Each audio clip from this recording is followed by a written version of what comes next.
Tempers flared last week during a closed-door meeting of City Council leadership over two police reform bills, with one Brooklyn councilman forcefully opposing a compromise engineered in part by Speaker Melissa Mark Viverito. Resistance was more muted, but far more widespread, among those present at the council's leadership meeting to the Speaker's ambitious proposal to increase the number of permits for street vendors, according to two people familiar with the discussions. Those contentious measures are set for a vote during the Council's last session on Tuesday, part of a raft of about 40 different proposals affecting everything from biodiesel for city ferries to the city's human rights law to a requirement that certain city forms include an option to indicate a gender-neutral pronoun, such as they or ze. Yes, the final days of the year, and of Ms. Mark Viverito's 4-year tenure as Speaker, have been marked by a flurry of legislative activity the likes of which few in the Council could remember. It comes amid an open and prolonged 8-way contest to be the next Speaker, with gossip and meetings consuming the thinking and schedules of many members. Having 40 substantive bills in one Council meeting is an aggressive session, said Gifford Miller, who served as Speaker from 2002 to 2005. I'm impressed that they are still working hard to get stuff done here under the wire. Ms. Mark Viverito has distinguished her term as Speaker by letting up on the reins and allowing her colleagues to introduce more proposals.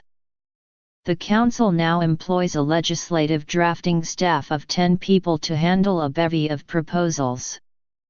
It has passed 676 bills so far under Ms. Mark Viverito, more than the number approved during the 8-year speakership of her predecessor, Christine C. Quinn. But the final rush before Tuesday has sparked pushback from some elected officials, advocates, and interested parties.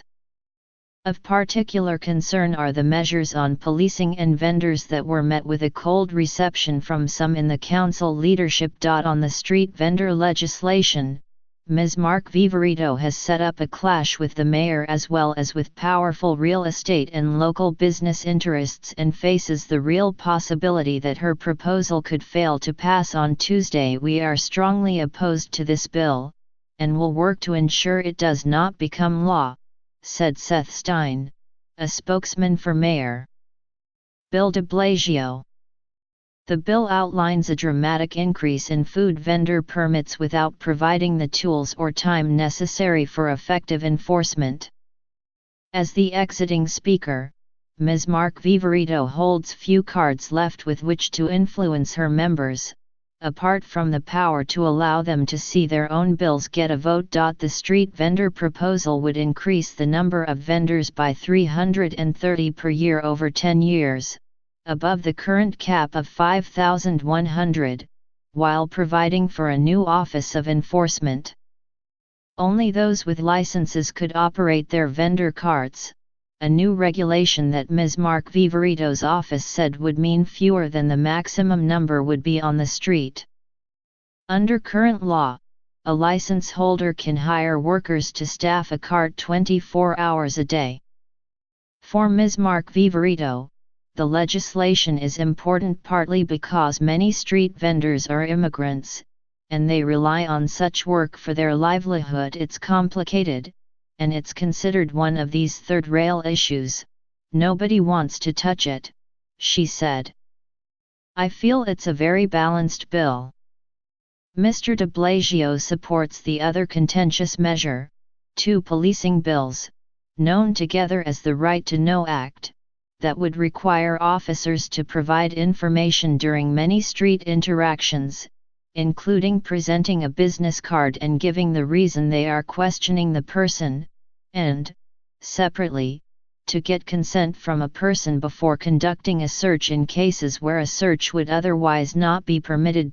But while police reform advocates and the New York Civil Liberties Union support the search bill, they have railed against the compromise over information in street interactions reached between the Council and the police department, which would exclude car stops as well as low-level interactions in which officers engage in questioning without yet having suspicion that the person was involved in a crime. When that measure was discussed at last week's closed-door leadership meeting, Councilman Jaman D. Williams of Brooklyn spoke up forcefully.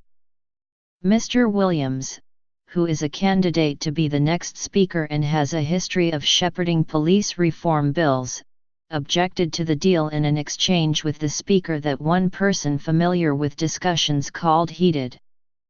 After the meeting, he began lobbying against it. The current bill being considered is markedly different and would be significantly less effective than the legislation we first introduced half a decade ago, Mr. Williams said in a joint statement with Councilman Brad Lander.